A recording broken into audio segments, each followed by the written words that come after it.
31 август Кыргыз Республикасынын эгемендүүлүк күнүнө 30 жыл Баткен шаарында майрамдык салтанаттын официалдуу бөлүгү Борбордук стадионунда болуп өттү.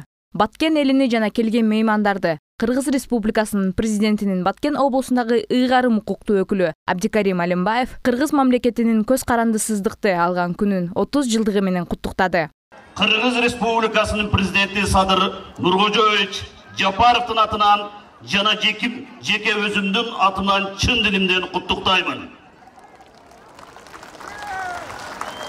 Бул күн элибиз, мамлекетибиз үчүн эң ыйык, эң улуу күн, улуу салтанат. Элибиз көптөн күтүп, эңсеп келген үмүтү, тилеги, мүдөөсү ишке ашкан, эркиндикке жеткен күн.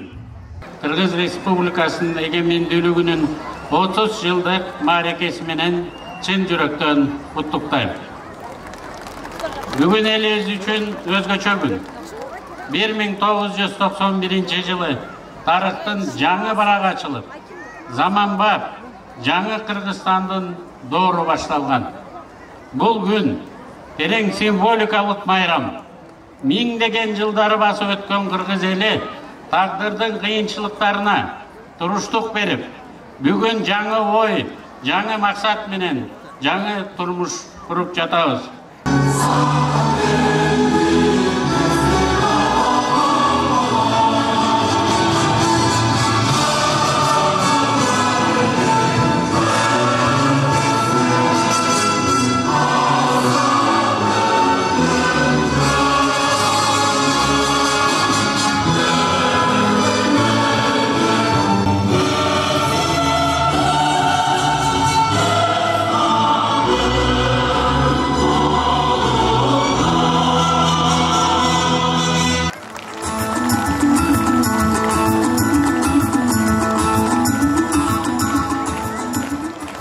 Облустук, райондук жана шаардык мекеме ишканалардын кызматкерлеринин, ак халатчандардын, билим берүү тармагынын кызматкерлеринин жана спортчулардын парады уюштурулду. Бүгүнкү күндө Баткен облустук биргелешкен ооруканасында 62 дарыгер эмгектенип, анын ичинен 9 жогорку, 3 биринчи, 6 экинчи категориядагы дарыгерлер, 6 дарыгер Кыргыз Республикасынын ардак грамотасы менен сыйланган.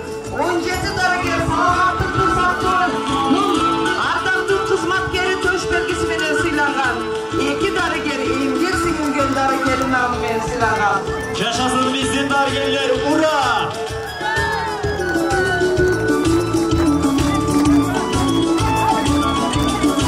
Майрамдык жүрүштө Баткен областык кургагычылык менен көрөшүү борбору өтүп барат.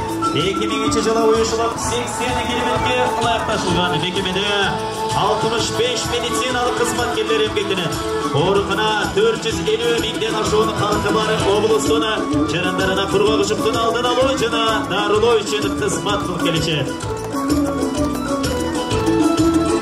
Баткен райондук санитардык эпидемиологиялык көзөмөлдөө борбору 1987 жылы өз алдынча Баткен облустук биргелешкен ооруканасынан бөлүнүп чыккан. Эмгек жамааты 29 кызматкер эмгектенет. Баткен облустук спиртке каршы күрөшүү жана алдын алуу борбору 2003 жылдын 17 январында түзүлгөн. Борборго бир Кыргыз Республикасынын президентинин грамотасы, 3 саламаттыкты сактоонун мыкты кызматкеринин төш белгиси, 2 республикалык спирт борборунун ардак грамотасы жана областык ардак грамоталар менен сыйланышкан. Жашасын бүгүнкү күндүн баатырлары, жашасын медицина кызматкерлери, ура!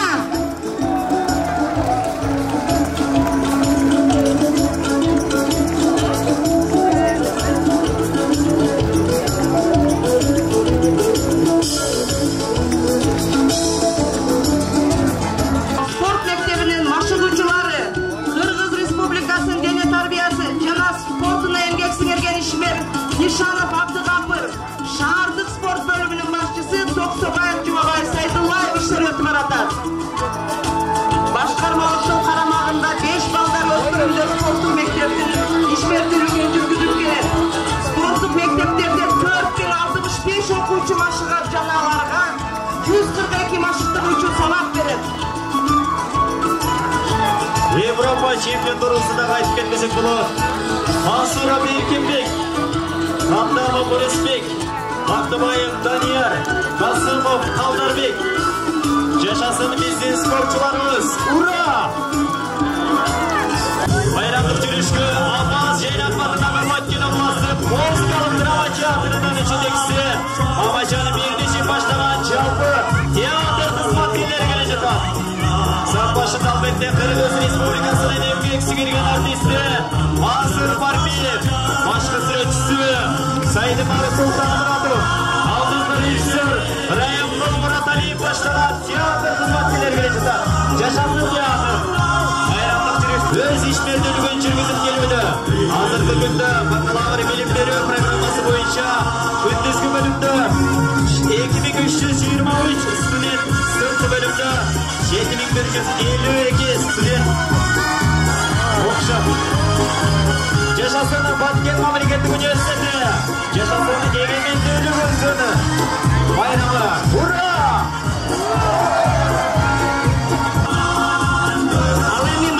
Трибунадан Кыргыз Телеком ачык акционердик коомунун Баткен областынын бөлүмү өтүлдү. Жашасын биздин телеком кызматкерлери, ура! Жашасын эгемендүүлүгүбүздүн 30 жылдык байрамы. Баткен шаардык мэриясы түзүлгөн. Баткен шаарынын мэриясы бир бөлүм 3 сектордон турат. Жашасын биздин мэриянын кызматкерлери, ура! Баткен шаар кеңешинин жалпы кызматкерлери бүгүнкү учурүштөн өтүүдө. Баткен шаар кеңеши 1-жактысы 1996-жылы шайланган. Жашасын айылдык кеңеш шаар кеңешинин депутаттары. Эки башталгыч бир гимназия жатак мектеби жана 5 мектепке чейинки билим берүү мекемелери иш алып барат. Бүгүнкү күндө 5 мектепке чейинки билим берүү мекемелеринде 53 тарбиячы 1200 балага таалим тарбия берип келет. Жашасын биздин билим берүү кызматкерлери, ура!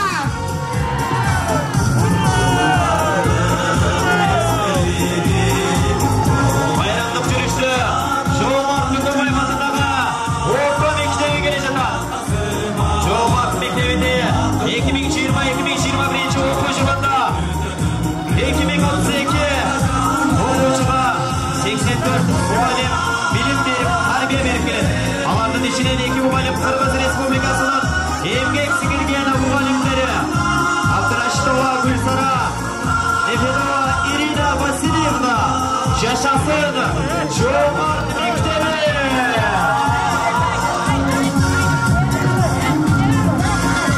Баткен шаарындагы Владимир Ильич Ленин атындагы орто мектеби окуучунун жаңыча усулдарын колдонуу аркылуу окуучуларга сапаттуу билим берүү көйгөйүн үстүнөн иш алып барат. Сиздердин назарыңыздарда Жоомарт Көкөбаев атындагы орто мектебинин жаш өспүрүмдөрү өздөрүнүн кыштоонун көрсөтүүдө.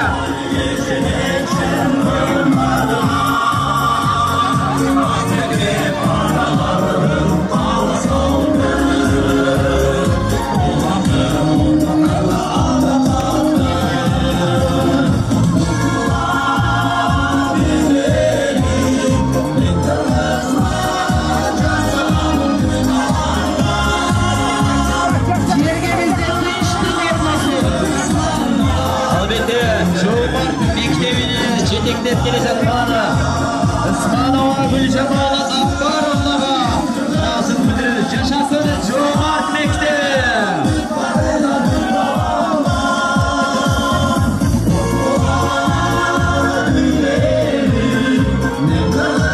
Жоомарт мектебине ыраазылык билдиребиз.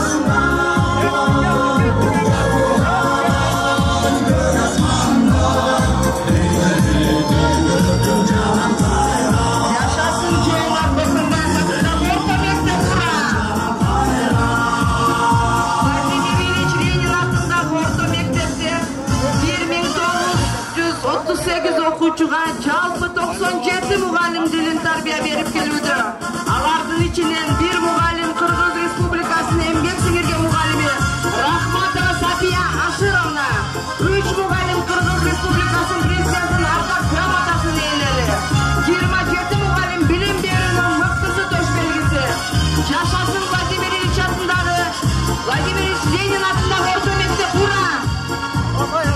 компетенттүү инсандарды тарбиялоо көйгөйүнүн үстүндө иш алып барат. Мектептен жалпысынан 422 окуучуга жалпы 47 мугалим билим тарбия берип келүүдө. Алардын ичинен 3 мугалим Жамалов Авазбек, Абдырашитова Гүлсара, Амиралиева Лилия Кыргыз Республикасынан эмгек сиңирген мугалимдери тагын алышкан. Мектепти билимдеринин мактысы Алдашева Айгүлү Садамовго жетектеп келет. Жашасын билимдери кызматкерлери, жашасын гимназия жатак мектеби. Ура! Шайыр апаларыбыз, бул биздин ак келечек энелерибиз. Районубуздун аймагында 14 шайыр апалары топтору түзүлүп, бүгүнкү күндө эл арасында түшүндүрүү иштери жүргүзүүгө, унутта калган каада салттарды сактоого, улуттук кол өнөрчүлүктөрдү өнүктүрүүгө жана элдин маданиятын жайылтууга өздөрүнүн зор салымдарын кошуп келет. Жашасын биздин шайыр апалар, жашасын энелерибиз. Ура! Шайыр апалар кыргыз маданиятынын бир тармагы болуп калышты. Жашасын биздин шайыр апалар.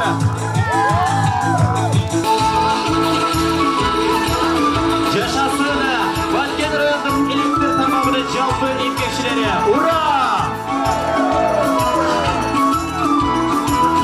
Баткен райондук билим берүү бөлүмү 1934 жылы түзүлгөн. Район аймагында 45 орто мектеп болгон болсо, эгемендик алгандан бери 8 айында 8 жаңы мектеп ачылып, 8 жаңы мектептин имараты курулуп жатат. Башчысы Мажилимов Олжобай Кожаевич. Жашасын билим берүү кызматкерлери, ура!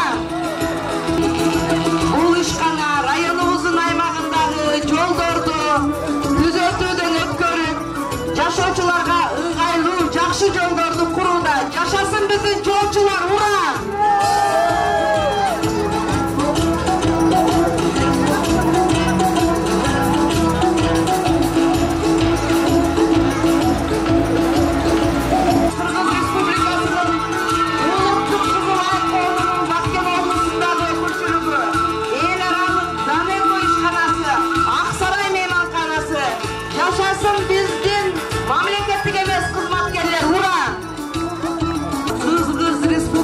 Өзгөчө кырдаалдар министрлигинин Бактияр шаарында жайгашкан 3-өзүнчө издөө куткаруу отрядынын өздүк курамы бүгүнкү күндө аскер бөлүктө майор Шарипов Кыялбек Абдимиталипович жетектеп келе жатат.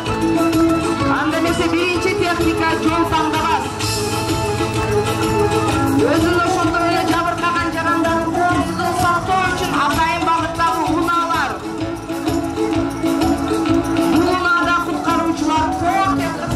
каршы иштерди жүргүзүшөт.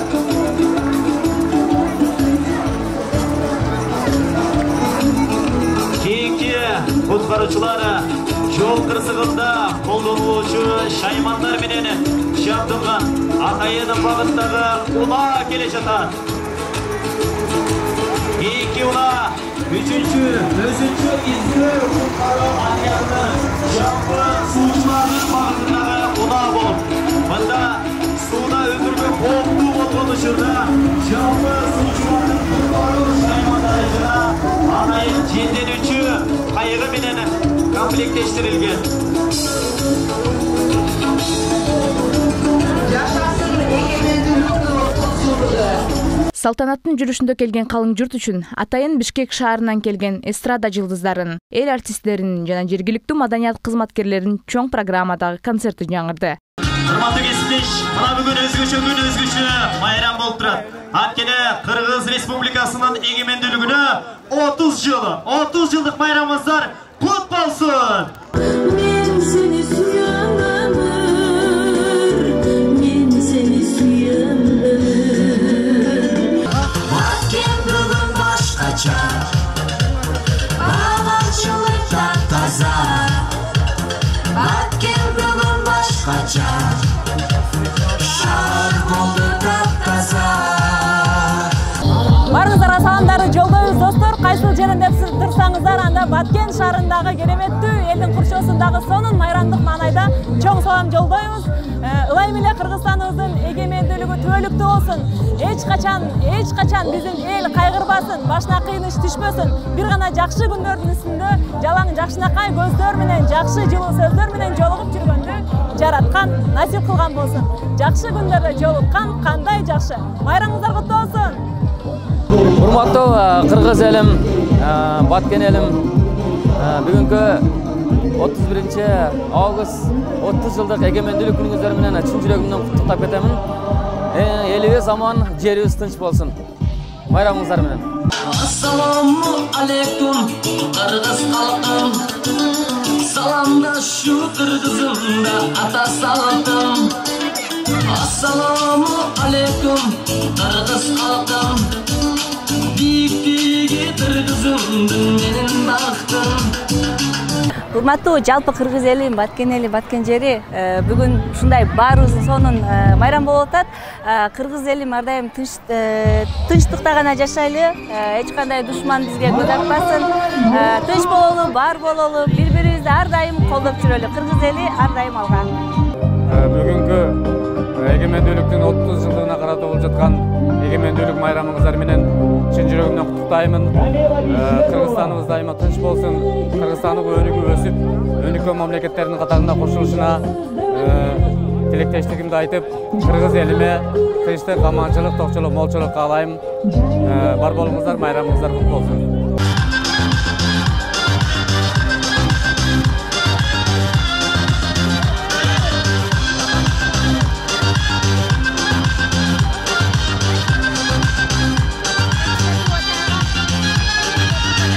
Урматтуу кыргыз элим, Баткен элим, барыңыздардын ушул Кыргыз Республикасынын эгемендүүлүк майрамыңыздар куттуу болсун. Ылайым эле ушул Баткен жергебизде тынчтык болсун, аманчылык болсун. Бар болуңуздар, аман болуңуздар. Ассаламу алейкум, урматтуу менин Баткендик жердештерим. Эң жакшы тилек, эң жакшы каалоо менен бирге бүгүн жалпы эле кыргыз мамлекетин, кыргыз элин эгемендүүлүк жылы менен куттуктаймын. Мына азыр Баткенде, Баткен эли менен бирге бул майрамды тосуп атабыз.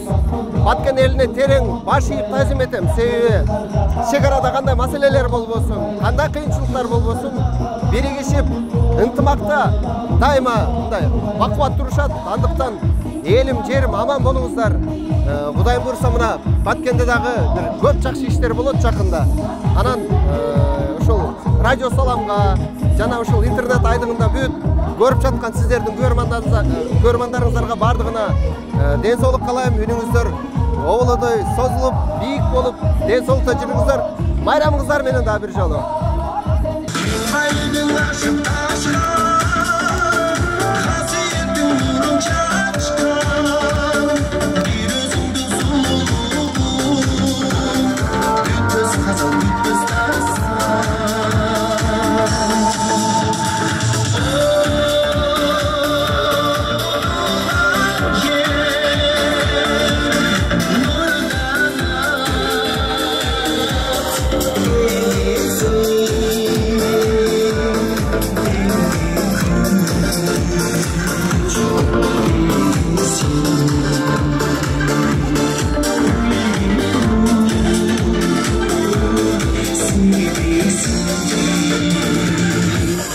Жасмина Сайдиманова, Таир Исманалиев, Салам Медиа, Баткен.